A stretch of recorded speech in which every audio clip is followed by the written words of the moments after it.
میں آپ کو بہتر جو ہے وہ چانس کوئی نہ کوئی مل جاتا ہے جس میں بے شک آپ تھوڑا کما لیں لیکن حلال کمائیں۔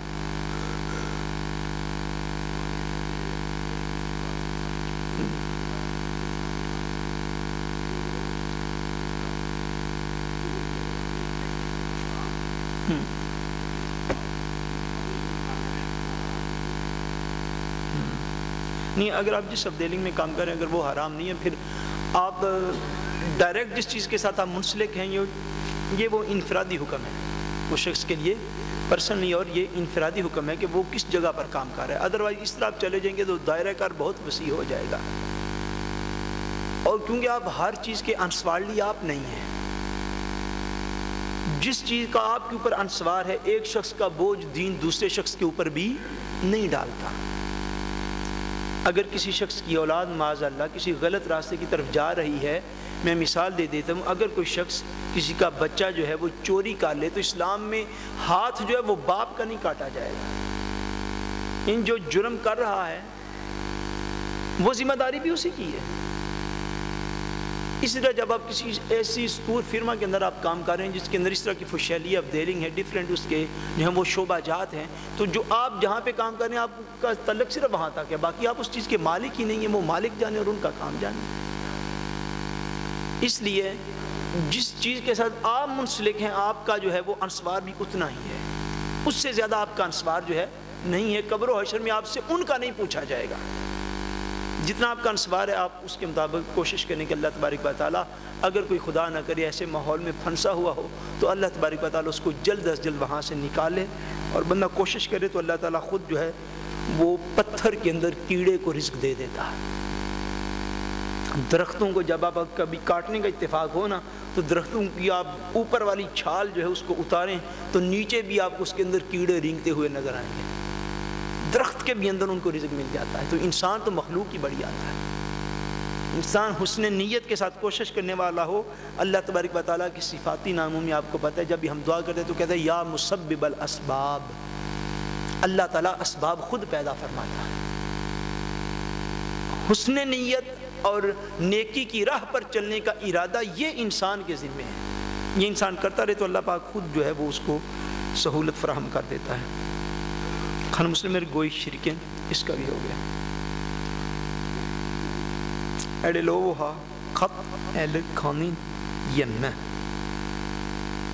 یہ تو سپشمل بڑی ہے دور، یہ تو ہم نے مختلف کر دیا۔ آپ کیٹ اور خانین خرگوش کو کہتے ہیں غالباً، وہ آپ گھر میں رکھ سکتے ہیں کہ نہیں آپ رکھ سکتے ہیں۔ ایڈلوہا رنگ ایئر، لڑکے جو ہیں وہ کانوں کے اندر بالیاں پہن سکتے ہیں کہ نہیں؟ یہ بھی سوال جو ہے اس بات کو سمجھ لیں، اصولی بات جو ہے وہ میں عرض کر دیتا ہوں۔ اصولی بات یہ ہے، اس کے اندر بقیہ ساری باتیں آ جائیں گی کہ لڑکے جو ہیں مردوں کو اللہ کے رسول نے عورتوں کی طرح بننے سے اللہ کے رسول نے اس کو ناپسند فرمایا ہے کہ مرد عورتوں کی طرح بنے۔ مرد کس طرح بنے؟ عورتوں کی طرح کہ وہ کام کریں، عورتوں کی طرح کا لباس پہن لیں، عورتوں کی طرح کے ہیئر سٹائل بنا لیں، عورتوں کی طرح کے میک اپ کر کے گھروں سے مرد باہر نکلنے شروع ہو جائیں۔ اس بات کو دین نے ناپسند فرمایا۔ اب یہ جو ہے نا ہر چیز کا پوچھنا، اچھا ہماری حالت پتہ ہے کیا ہو گئی ہے؟ ہماری حالت یہ ہو گئی ہے کہ اچھا یہ بتائیں جی بش ڈاگ کے اوپر کھا کے کاٹنا جائز ہے کہ نہیں؟ اچھا یہ سپشمل بتاتے ہیں کہ ہمارے اندر نا دین کا سینس کتنا ہے۔ سوال یہ نہیں ہوتا کہ بش ڈاگ کے اوپر کاٹنا جائز ہے کہ نہیں، یا بش ڈاگ سے اگلے دن یا پچھلے دن، سوال یہ ہوتا ہے کہ حلال کھانا جائز ہے یا نہیں، حرام کھانا جائز ہے، یہ سوال ہوتا ہے کہ حلال یا حرام جو بھی چیزیں آپ دن کو کھائیں، رات کو کھائیں، صبح کو کھائیں، دوپہر کو کھائیں، شام کو کھائیں، وہ جائز ہی جائز ہے۔ یعنی کھاکے کا سوال نہیں ہونا چاہیے، سوال یہ ہونا چاہیے یہ کہ وہ کیک بنا کس چیز کے ساتھ ہے۔ اگر وہ چیز جائز ہے تو آپ اس کو بش ڈاگ والے دن کھا لیں یا دوسرے دن کھا لیں، ایک دن پہلے کھا لیں یا شام کو کھا لیں، دین کو اس سے کوئی سروکار نہیں ہے۔ دین آپ کو اجازت دیتا ہے، دین میں تو آسانیاں ہی آسانیاں ہیں۔ اسی طرح یہ جو سوال ہے کہ لڑکے جو ہے وہ بالوں میں وہ کانوں میں بالیاں وغیرہ ڈال لیتے ہیں، رنگز جو ہیں وہ ڈال لیتے ہیں کانوں کے اندر، یہ سپشمول جو ہے نا آپ اس کو اس سینس میں نہ دیکھیں۔ دین نے جس چیز کی طرف حضور صلی اللہ علیہ وسلم نے امت کی توجہ جو ہے وہ آپ نے عطا فرمائی ہے وہ یہ ہے کہ مرد جو ہیں وہ عورتوں کی مثل نہ بنے. اس میں ہر چیز آ جائے گی. جو رواج بالخصوص جو چیز عورتوں کے ساتھ متعلق ہو مرد کو وہ کام نہیں کرنا چاہیے. اب اس کے اندر یہ ایئرز رنگز بھی آ گئی. مردوں کا سونے کے لاکٹ پہننا وہ بھی اس کے اندر آ گیا نا. مردوں کا سونے کی انگوٹھیاں پہننا وہ بھی اس کے اندر آ گیا. اب تو مردوں نے کڑے بھی پہنے ہوتے ہیں.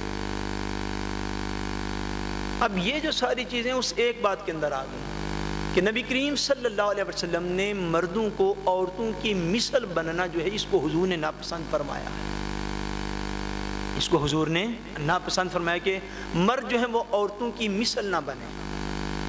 اور اسی میں آگے جا کے اس بات کو بھی یاد رکھ لیں, اگر کوئی شخص, اور شاید ایسا ہی ہو, اب مسلمان مردوں سے پوچھیں کہ آپ نے حضور کی سنت جو ہے وہ چہرے پہ کیوں نہیں سجائی؟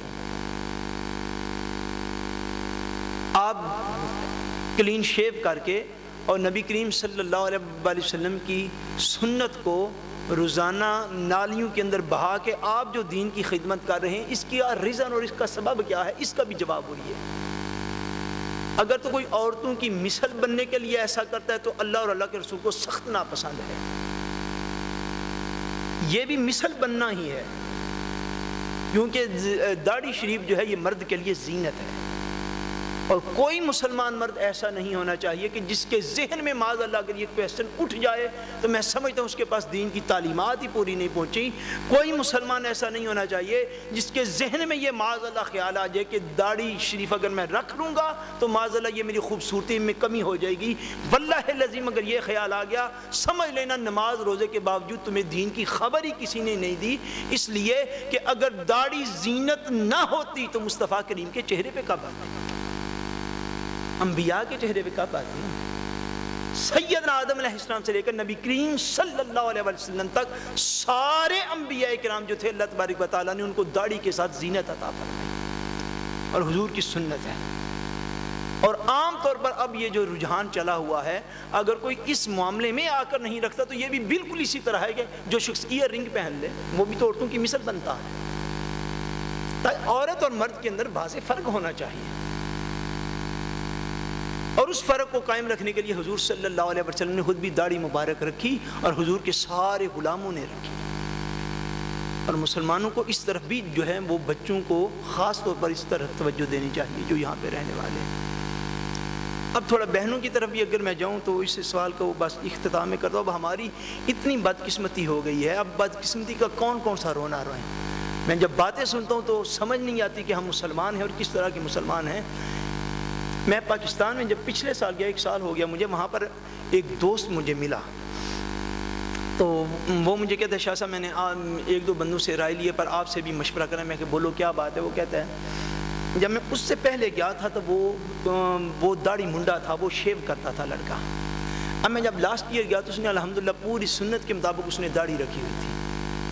اب مجھے اس نے یہ کہا کہ مجھے کہتا ہے شاہ صاحب میں نے مشورہ یہ کرنا ہے آپ سے کہ 2-3 جگہ سے رشتے آئے ہیں مگر وہ داڑھی کی وجہ سے نکتے کرتے ہیں. یہ نکتے کون کر رہا ہے؟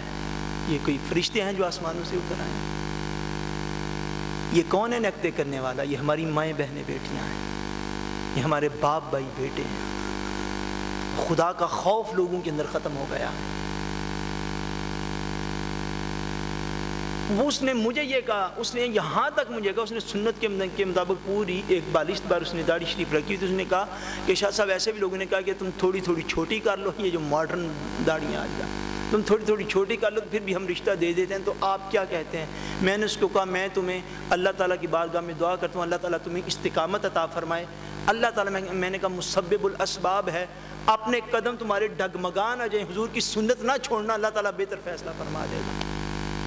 ابھی یہ پچھلے مہینے اس لڑکے کی الحمدللہ شادی ہو چکی ہے, سال ابھی گزرا نہیں. میں کہ میں تمہیں یہ مشورہ نہیں دیتا کہ تم نے سنت کے مطابق رکھی ہوئی ہے تو اس کو تھوڑا سا بھی چھوٹا کرو, لیکن میں تمہیں یہ کہتا ہوں کہ تم حضور کی سنت پر استقامت کے ساتھ قائم رہو.